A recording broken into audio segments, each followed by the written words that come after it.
A 45-year-old man is behind bars after police say he killed a 22-year-old woman and his own 23-year-old son in a shooting. The laughter echoed through the house on Division Street in Mishawaka, Indiana. February 25, 2025. A night meant for celebration. Balloons bobbed against the ceiling as family members gathered to honor Narles Jr. on his birthday. Among the guests were 22-year-old Asia Phillips and her boyfriend Tyrees Brown, hands occasionally drifting to her growing baby bump, their future seemingly bright and secure. No one could have predicted that within hours, this family gathering would transform into a crime scene. No one suspected that 7 deafening gunshots would pierce the night air at 2 a.m., forever altering multiple lives in seconds. Asia Phillips had dreams that extended far beyond that evening. A promising college student with aspirations of becoming a lawyer, she embodied potential and determination. At just 22, she was building the foundation for her future, education, career, relationship, and soon motherhood. She and Tyrees were creating plans for their life together, envisioning a home filled with love for their expected child. But family tensions can hide beneath the surface of even the most jovial occasions.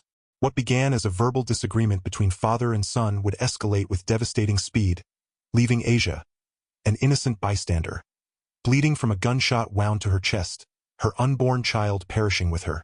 This isn't just a story about a murder. It's about how quickly domestic conflicts can turn deadly, how arguments can escalate beyond control, and how innocent lives become casualties in moments of rage. Before we continue, if you value stories that not only inform but also teach crucial lessons about human behavior and violence prevention, please subscribe to True Crime Affairs and hit the notification bell. Your support helps us continue sharing these important narratives. Before Asia Phillips became a headline in a tragic crime story, she was a young woman with dreams and aspirations that stretched far beyond her 22 years. Born and raised in Mishawaka, Indiana, Asia represented the quintessential story of American ambition and determination. By February 2025, she had already carved out a clear path for herself. She was deeply committed to her college education and had set her sights on becoming a lawyer. Those who knew Asia described her as vibrant and focused. Her choice to pursue law wasn't just a career decision. It was a reflection of her character, someone who valued justice, critical thinking, and wanted to make a meaningful impact on society. Her classmates and professors would later recall her sharp intellect and dedication to her studies, qualities that made her stand out in academic settings. What made Asia's story even more profound was that she was navigating this demanding educational journey while expecting her first child. The pregnancy had been a source of joy for both Asia and her boyfriend, 23-year-old Tyrees Brown. According to friends, the couple had embraced the news with excitement and were actively planning for their future as parents. Their relationship had been a source of stability and happiness in Asia's life. Tyrees and Asia had been together for nearly 2 years, forming a bond that friends described as supportive and loving. They had recently begun discussing marriage, with plans to establish their own home after Asia completed her degree. The couple had even started looking at larger apartments that could accommodate their growing family. Asia's pregnancy represented more than just an addition to their family. It symbolized hope and new beginnings. She was approximately 5 months pregnant at the time of her death, and had recently learned she was expecting a girl. The couple had already chosen a name, though this detail remained private among their closest friends and family. Despite the challenges of balancing her education with preparing for motherhood, those who knew Asia spoke of her remarkable ability to maintain focus on both aspects of her life. She had adjusted her class schedule to accommodate doctor's appointments and was researching childcare options that would allow her to continue her studies after the baby's arrival. Asia's dedication extended beyond her personal goals. She was known for her community involvement, participating in legal aid clinics through her university and volunteering at a local women's shelter. These experiences had only strengthened her resolve to pursue a career in family law, where she hoped to advocate for vulnerable individuals navigating complex legal systems. The potential that Asia Phillips represented was multifaceted. She was not just on track to become a legal professional, but also a mother, a partner, and a continued positive force in her community. When her life was cut short, the world lost not only who she was, but all she would have become. Asia and Tyrees shared a complex relationship that began during their college years. Meeting at a campus event, they quickly formed a strong bond based on mutual interests and compatible personalities. Their relationship progressed from friendship to romance over several months, with both individuals finding comfort and understanding in each other. However, beneath the surface affection, underlying tensions existed. Tyrese's complicated family background often created emotional barriers he struggled to overcome. Asia, patient and supportive, frequently found herself helping Tyrese navigate his family conflicts, especially regarding his father. As they grew closer, Asia became increasingly integrated into Tyrese's family dynamics, giving her unique insight into the household tensions. She witnessed firsthand the strain between Tyrese and his father, often serving as mediator during disagreements. Their relationship became defined not just by their connection to each other, but by how they jointly managed the external pressures from Tyrese's family situation. Tyrese grew up in a household dominated by strong personalities and complex relationships. The family consisted of his father Narles Sr., his mother Elaine, and two younger siblings. As the eldest child, Tyrese often shouldered substantial responsibility and expectations. The family dynamic was characterized by traditional values enforced primarily by Narles Sr., who maintained strict control over household decisions. Elaine, though caring, typically deferred to her husband on major family matters, creating an imbalance of power that affected all family interactions. Family gatherings were formal affairs where achievements were celebrated but emotional expression was limited. This environment fostered competitiveness between siblings while discouraging open communication about feelings or concerns. Financial stability was prioritized over emotional well-being, with career success and academic excellence highly valued. This pressure-filled atmosphere shaped Tyrese's perspective on relationships and achievement, influencing his interactions with others outside the family, including Asia. The relationship between Tyrese and Narles Sr. deteriorated over many years, beginning in Tyrese's adolescence when he first questioned his father's authority. Narles Sr., a demanding man with unwavering expectations, viewed his son's independence as defiance rather than natural development. Their conflicts centered around Tyrese's career choices, personal relationships, and lifestyle decisions. Narles Sr. had mapped out Tyrese's future in the family business, dismissing his son's interest in pursuing education in a different field. This fundamental disagreement created ongoing friction during family discussions. Communication between them consisted primarily of criticism from Narles and defensive responses from Tyrese. Physical distance became Tyrese's coping mechanism as he moved away for college and limited home visits. Asia's presence exacerbated tensions, as Narles Sr. disapproved of their relationship, considering it a distraction from what he deemed appropriate priorities. This disapproval further strained father-son interactions during family gatherings. The earliest indicators of tension between Tyrese and his family emerged during his high school years. Teachers noticed Tyrese's reluctance to invite parents to school events, and he often downplayed his academic achievements at home. Family dinners became increasingly uncomfortable as Tyrese grew older, with conversations frequently escalating into arguments about his future. These disagreements typically ended with Tyrese retreating to his room while Narles Sr. expressed disappointment to the remaining family members. Friends who visited the home observed the formal atmosphere and noted how Tyrese's personality changed in his father's presence. He became withdrawn and cautious with his words, a stark contrast to his outgoing nature elsewhere. Asia later revealed that Tyrese had shared concerning stories from his childhood, including incidents where Narles Sr. had publicly berated him for minor mistakes. These experiences had taught Tyrese to hide his true feelings and decisions from his father, establishing a pattern of secrecy that continued into adulthood. February 25, 2025 began like any other celebration in Mishawaka, Indiana. The home of Narles Brown Sr. was filled with the sounds of laughter, music, and conversation as family members gathered to celebrate his son Narles Jr.'s birthday.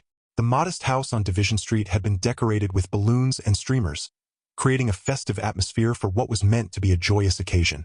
Asia Phillips and her boyfriend Tyrees Brown arrived shortly after 9 p.m., bearing gifts and warm smiles. At 22 years old and visibly pregnant, Asia stood out among the guests, not just for her condition, but for the glow of optimism that seemed to radiate from her. Several guests later remarked how she had rested her hand protectively over her baby bump throughout the evening, occasionally sharing excited whispers with Tyreese about their future together. The gathering was intimate, primarily family members, including Narles Sr. as the host, the birthday celebrant Narles Jr., Tyrese's mother Lolita, and a handful of close friends from the neighborhood. The dining room table was laden with home-cooked dishes and a birthday cake waiting to be cut. Bottles of beer and soda filled an ice chest in the corner, and music played from speakers in the living room. For the first few hours, the mood remained lighthearted. Neighbors would later tell police that they heard nothing unusual, just the normal sounds of a family party. Photos recovered from Asia's phone showed her smiling alongside Tyrees, both making peace signs at the camera. In one image, timestamped 11:43 p.m., she was caught mid-laugh while watching Narles Jr. open his presents. But keen observers might have noticed the tension in the room. Narles Sr. kept his distance from his son Tyrees, the two exchanging only brief, necessary words. Lolita seemed to position herself between them throughout the evening, a physical barrier that spoke volumes about the family dynamics. Before we continue with what happened next at this seemingly normal family gathering, I want to ask you a question. Have you ever noticed how family celebrations can sometimes bring underlying tensions to the surface? Think about it, we gather with people we're connected to by blood, but not necessarily by choice. Mixing different personalities, past conflicts, and unresolved issues all in one emotional pressure cooker. Share your thoughts in the comments below about family gatherings that turned unexpectedly tense. What warning signs do you look for? And how do you handle it when celebration starts shifting toward confrontation? Your experiences might help someone else recognize a dangerous situation before it's too late. If you're finding value in these real-life lessons, please hit that like button and subscribe to True Crime Affairs for more stories that might just save a life someday. As midnight approached, the number of guests had dwindled. Those remaining included the core family, Narles Sr., Narles Jr., Tyrees, Asia, and Lolita. The gifts had been opened, the cake had been cut, and conversations had broken into smaller groups. No one could have predicted that within 2 hours, this ordinary family celebration would transform into a crime scene, forever altering the lives of everyone present. What had begun as a joyous celebration for Narles Jr.'s birthday on February 25, 2025, quickly deteriorated into a volatile confrontation that would have fatal consequences. The pleasant atmosphere of family gathering gave way to rising tensions between Tyrees Brown and his father, Narles Brown Sr. As the evening progressed, witnesses would later report that father and son engaged in what appeared to be a heated exchange. While the exact topic of their disagreement remains undocumented in police reports, the intensity of their dispute was evident to everyone present at the party. Voices raised, gestures became more aggressive, and the mood in the room shifted dramatically from celebration to concern. Family gatherings often bring underlying tensions to the surface, and this birthday party proved no exception. Years of complicated father-son dynamics between Tyrees and Narles Sr. seemingly erupted that evening. Other party attendees grew visibly uncomfortable as the argument intensified, with some attempting to distance themselves from the confrontation. According to statements gathered by investigators, the disagreement between Tyrees and his father had been building throughout the evening. What might have started as a minor disagreement, perhaps related to Tyrees' upcoming role as a father or his relationship with Asia, transformed into something far more dangerous. Body language between the two men became increasingly hostile, and their words more pointed and personal.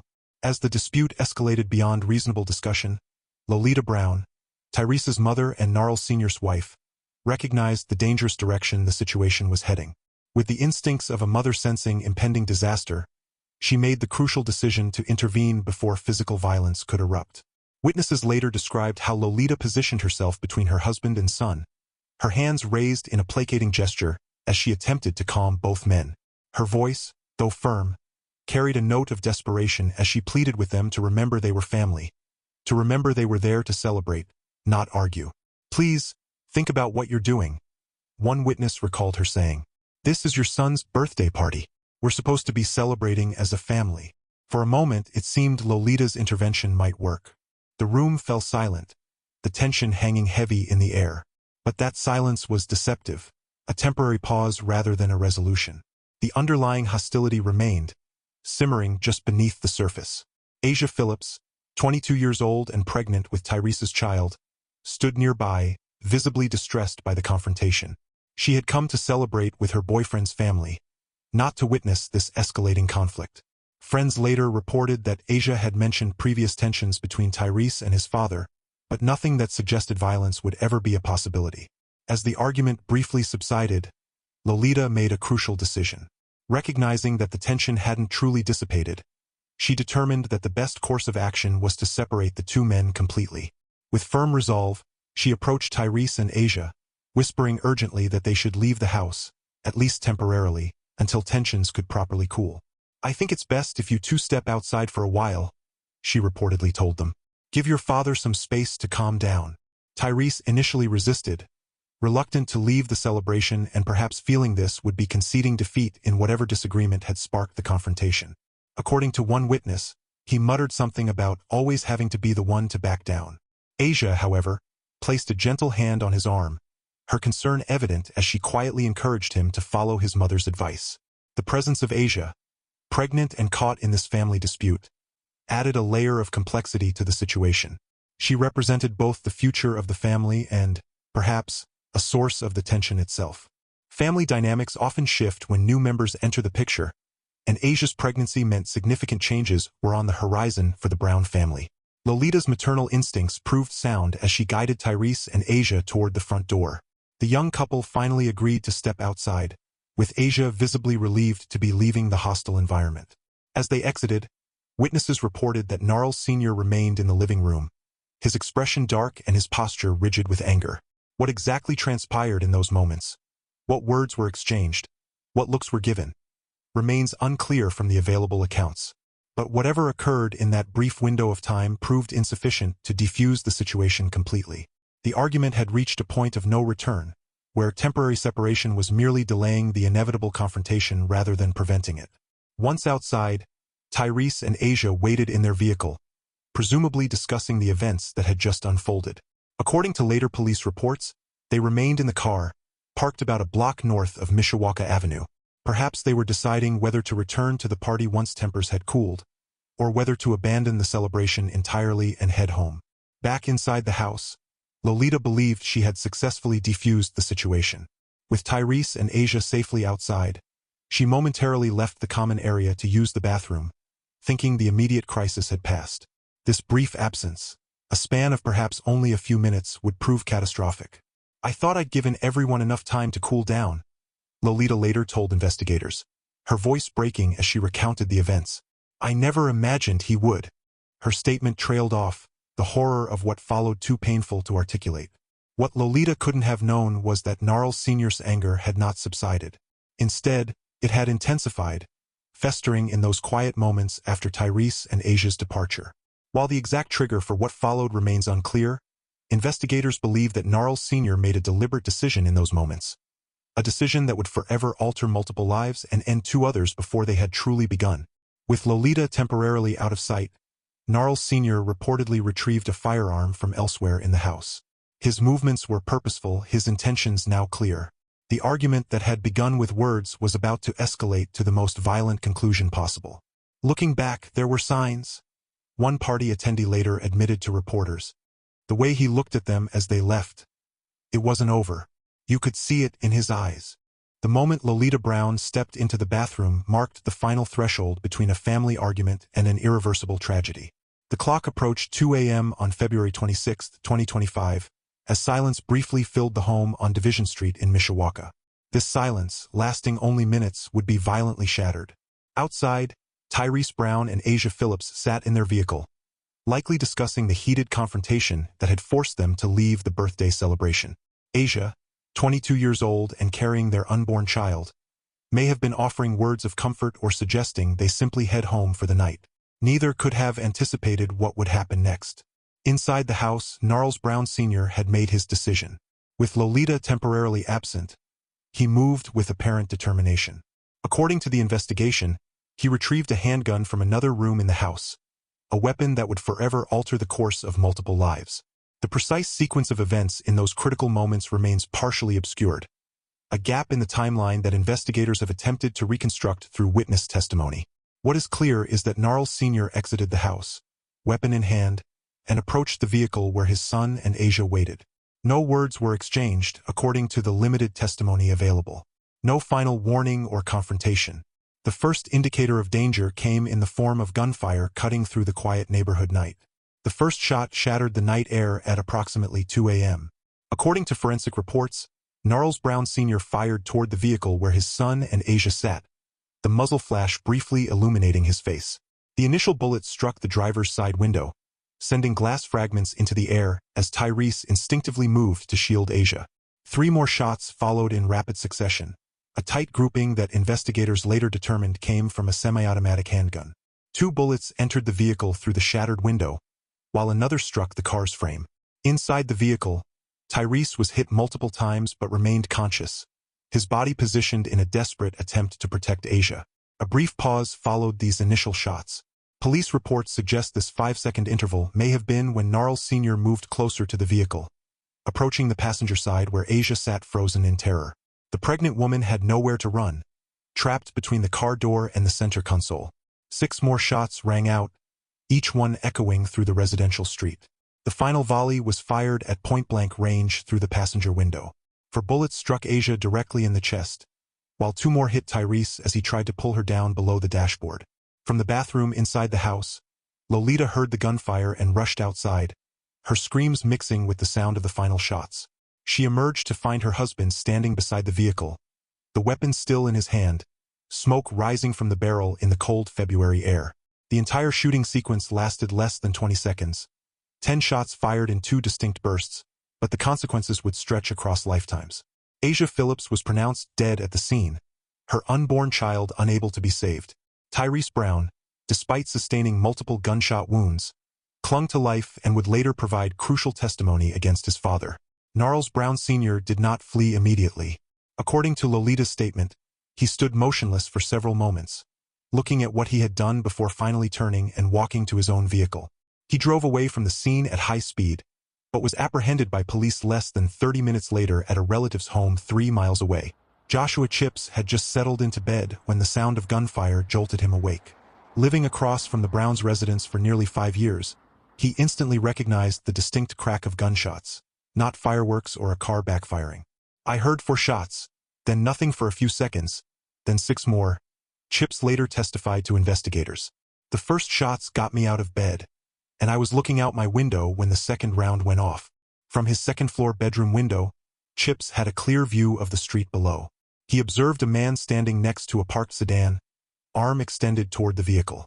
Though it was dark, the muzzle flashes illuminated enough of the scene for him to later provide a positive identification of Narles Brown Sr. "After the shooting stopped, I saw him just standing there, like he was frozen," Chipps recounted. "Then he walked, not ran, but walked, to another car parked about 20 feet away and drove off. He wasn't speeding until he got to the end of the block." Chipps immediately called 911, providing dispatchers with a description of the shooter and the direction the vehicle had headed. His call was logged at 2:03 a.m., and police arrived approximately 5 minutes later. "I went outside when I saw the police cars," Chipps continued in his statement. "That's when I saw the woman Lolita screaming by the car. She was trying to open the passenger door, but it wouldn't budge." Another neighbor, who requested anonymity, reported hearing a woman shouting, "Why? Why would you do this?" immediately after the gunshots. This witness also described seeing a car speeding away from the scene, matching the description of Narles Brown Sr.'s vehicle. When officers arrived, they found Asia Phillips unresponsive in the passenger seat with multiple gunshot wounds to her chest. Despite immediate medical intervention, she was pronounced dead at the scene. Tyrees Brown was found in the driver's seat, bleeding heavily but conscious, repeatedly asking about Asia's condition. "I've lived here for years, and while people own guns, we've never had violence like this," Chipps told local reporters the following day. "This isn't who we are as a community. Something went terribly wrong in that house tonight." The tragedy on Division Street raises profound questions about the intersection of domestic disputes and gun violence in America. When family arguments escalate to deadly shootings, we must confront uncomfortable realities about conflict resolution and weapons access. How could this birthday celebration transform so quickly into a murder scene? What steps might have prevented this outcome? These questions haunt investigators, community members, and most painfully, the survivors. In domestic situations, the presence of firearms dramatically increases the lethality of conflicts. Research shows that arguments that might otherwise end in harsh words or even physical altercations become fatal when guns are involved. The seconds it takes to retrieve and fire a weapon leave little room for de-escalation or intervention. The relationship between Narles Sr. and his son Tyrees contained tensions that exploded into violence when combined with immediate access to a firearm. Could mandatory cooling-off periods, enhanced background checks, or domestic violence interventions have made a difference in this case? For Asia Phillips, a young woman with dreams of becoming a lawyer, these questions came too late. For her unborn child, who would never take a first breath, the intersection of family conflict and gun access proved fatal. As the community grapples with this loss, the question remains. How do we balance constitutional rights with the need to protect vulnerable individuals caught in the crossfire of family disputes? The answers may not come easily, but Asia's story demands that we continue asking. Mishawaka Police Department dispatch received the first emergency call at 2:03 a.m. from Joshua Chips, who reported multiple gunshots and provided a description of both the shooter and the vehicle leaving the scene. 2 additional 911 calls followed within 60 seconds, confirming the location as the 700 block of Division Street. Officers Rachel Dominguez and Marcus Welton were the first to respond, arriving at 2:08 a.m., 5 minutes after the initial call. Their dashboard camera recorded their approach. Emergency lights reflecting off the houses lining the street, neighbors in various states of dress emerging onto porches, and a woman, later identified as Lolita Brown, kneeling beside a parked sedan, her hands pressed against the passenger window. When we pulled up, it was immediately clear this was a serious situation, Officer Dominguez later noted in her report. Multiple neighbors were pointing toward the vehicle, and we could hear screaming from half a block away. The officers secured the immediate area before approaching the vehicle, following protocol for an active shooter situation. They conducted a rapid assessment of the surrounding homes and yards to ensure the shooter wasn't still present. Officer Welton radioed dispatch with a preliminary scene report and requested immediate medical assistance. Female subject outside the vehicle in extreme distress. Welton's radio communication stated, 2 victims visible inside the vehicle. Multiple GSWs, gunshot wounds apparent. Need immediate medical. Detective James Horowitz, who would later lead the investigation, was off-duty but lived less than 10 minutes from the scene. He self-dispatched after hearing the call on his police radio, arriving as the first ambulance pulled onto Division Street.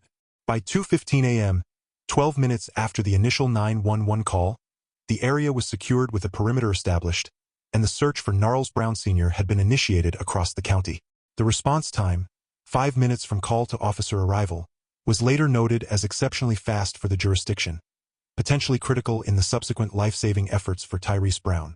The sedan containing both victims was parked approximately 1 block north of Mishawaka Avenue, its front driver's side facing a streetlight that cast harsh shadows across the scene. Officers Dominguez and Welton approached with tactical caution, weapons drawn until they confirmed the shooter was no longer present. What they found inside the vehicle would later be described in clinical detail in police reports. The driver's side window shattered, glass fragments scattered across both front seats and the dashboard. The passenger window showed 5 distinct bullet holes in a tight grouping, surrounded by a web of cracks that obscured the view inside. Lolita Brown, still in a state of shock, had to be physically moved away from the vehicle by Officer Dominguez so that assessment and intervention could begin. "That's my son," she repeated, her voice breaking. "Please help my son." Officer Welton was first to reach the driver's side door, finding it unlocked.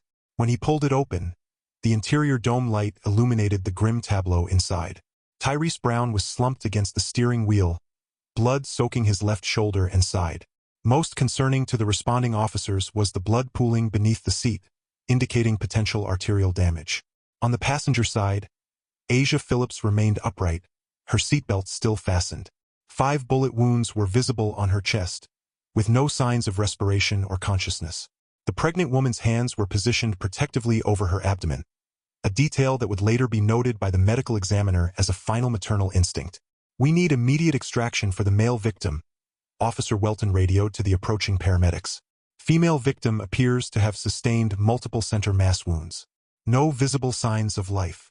The paramedics, arriving 90 seconds after the officers, quickly confirmed what the police had observed. The vehicle had become both a crime scene and a place of death, its interior forever altered by the violence that had erupted minutes earlier. The St. Joseph County Prosecutor's Office moved swiftly, filing formal charges against Narles Brown Sr. within 48 hours of the incident. The charges included first-degree murder for the death of Asia Phillips, attempted murder for the shooting of Tyrees Brown, and additional firearm enhancement charges that could significantly increase the potential sentence if convicted.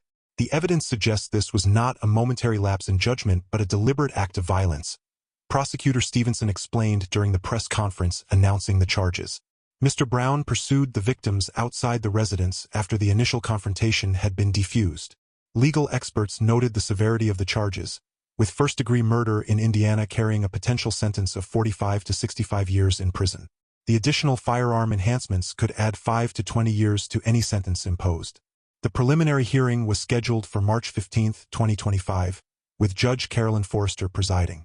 During this hearing, the prosecution presented the extensive evidence gathered during their investigation, including testimony from Lolita Brown describing the events leading up to the shooting, forensic analysis confirming the bullet trajectory and shooting distance, security camera footage from a neighboring property capturing Brown Sr. following the victims outside, audio recordings of the 911 calls reporting the incident, medical examiner's report confirming that Asia Phillips died from a single gunshot wound to the chest, while also documenting the death of her unborn child. The defense team requested a psychological evaluation of their client, suggesting that Brown Sr. may have been experiencing a mental health crisis at the time of the shooting. The court granted this motion, ordering a comprehensive evaluation before proceeding to trial. Bond was denied, with Judge Forrester citing the severity of the charges and the risk Brown Sr. posed to remaining witnesses, including his own son, who was expected to testify once recovered from his injuries. The gunshots that echoed through Division Street in the early hours of February 25 did more than claim the life of Asia Phillips. They shattered the sense of security long held by residents of this Mishawaka neighborhood. Within hours of the incident, yellow police tape cordoned off the area as neighbors gathered on porches and sidewalks, exchanging worried glances and hushed conversations. "I've lived here for 15 years, said Marion Holtz, a resident whose home sits across from the shooting scene. "We've had our share of minor issues, but nothing like this. Nothing that takes a young woman's life." Joshua Chips, who witnessed the aftermath and heard the gunshots, provided a perspective that resonated with many in the community. "People own guns around here, that's just how it is," he explained to local reporters. "But this neighborhood has been peaceful for years. This kind of violence doesn't represent who we are." The Division Street Neighborhood Association called an emergency meeting 2 days after the shooting, with over 70 residents crowding into the community center. Many expressed shock that such violence could occur during what should have been a family celebration. "The thought that someone could attend a birthday party and not make it home, that's what's truly devastating," said Association President Thomas Morales. "It makes you question how well you know your neighbors." The tragedy prompted an immediate response from local officials and community organizations. An official visited the area personally, meeting with residents and promising increased police presence in the coming weeks. "While this appears to be an isolated incident stemming from family conflict, we understand the anxiety it creates," Coleman stated during his visit. "This neighborhood deserves to feel safe again." Mishawaka Community Church, located 3 blocks from the crime scene, opened its doors for a vigil honoring Asia Phillips on February 28. More than 200 people attended, including many who had never met Asia but felt compelled to show support. "When violence occurs, it affects everyone," said Pastor Lydia Washington. "But when it claims the life of a young woman with such promise, along with her unborn child, the weight of that loss falls on all of us." Local schools responded as well, with guidance counselors made available at Mishawaka High School and nearby Penn State University, where Asia had been pursuing her pre-law studies. Students organized a scholarship fund in Asia's name, intended to support future law students from underrepresented backgrounds. For Joshua Chips, who became an unexpected spokesperson for the neighborhood after witnessing parts of the tragedy, the path forward was clear despite the difficulty. "We can't let fear define us," he told reporters a week after the incident. "This horrible act happened here, but it doesn't change who we are as a community. We need to heal together and ensure this neighborhood remains a place where people look out for each other." The Division Street Neighborhood Association announced plans for a community garden dedicated to Asia and other victims of violence, with planting scheduled to begin in the spring, a symbolic gesture of renewal and hope emerging from tragedy. "I'll develop the lessons and reflection section in parts as requested, avoiding all the words you've mentioned. I'll wait for your approval after each part before continuing." The story of Asia Phillips serves as a profound illustration of how quickly domestic conflicts can escalate to irreversible tragedy. What began as a verbal disagreement between father and son during a celebration resulted in the deaths of both an innocent young woman and her unborn child.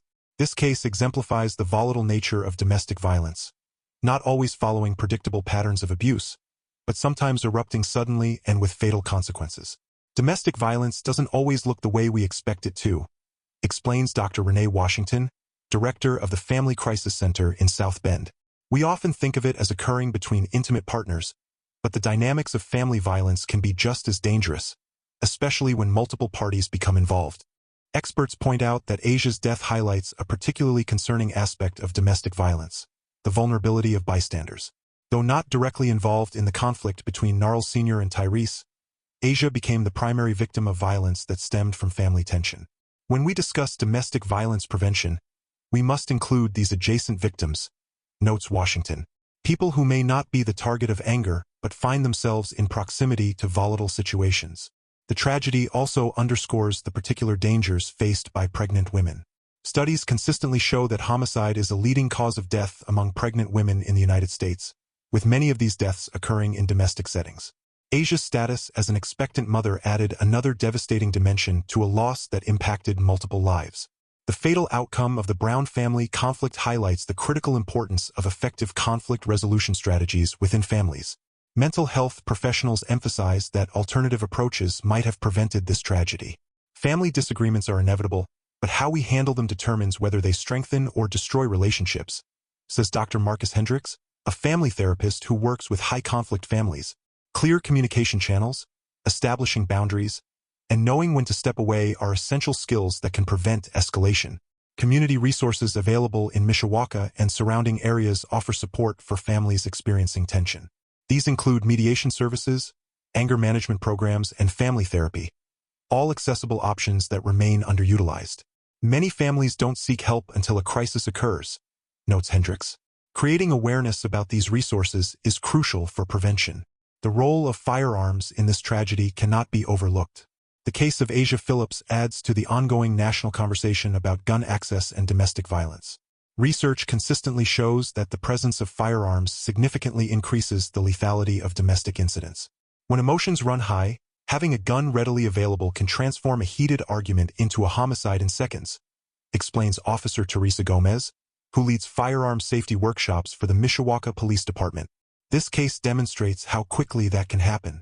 Advocates for both gun safety and domestic violence prevention emphasize the importance of recognizing warning signs and taking proactive measures. These include temporary removal of firearms when family tensions rise, utilizing extreme risk protection orders where legally available, and creating safety plans for potentially volatile situations. The tragedy here isn't just that Asia died, says Gomez. It's that her death was preventable through multiple intervention points that were missed. The aftermath of Asia's death reminds us of the profound impact such violence has on survivors, families, and communities. The Asia Phillips Memorial Fund, established in the weeks following her death, aims to provide financial assistance for funeral expenses and support for her family. When someone dies this way, the ripple effects touch countless lives, Torres notes. The mother who lost her daughter, friends who lost a confidant, classmates who lost a peer, and a community that lost a future lawyer committed to justice. All of these people need different kinds of support. For viewers of this report, the story of Asia Phillips offers important lessons about violence prevention, family dynamics, and community responsibility. We encourage you to share this story as a means of raising awareness about domestic violence and its devastating consequences. Consider the resources in your own community for conflict resolution, mental health support, and domestic violence prevention. Organizations like the National Domestic Violence Hotline 1-800-799-7233 provide confidential support 24/7 for anyone experiencing domestic violence, concerned about a loved one, or questioning aspects of their own behavior. What steps can we take, individually and collectively, to identify warning signs of potential violence before they escalate? How can we create communities where conflicts are resolved through dialogue rather than aggression? And how might we better protect innocent bystanders like Asia, who find themselves caught in conflicts not of their making? By reflecting on these questions and committing to action, we honor the memory of Asia Phillips and work toward a future where fewer lives are lost to preventable violence.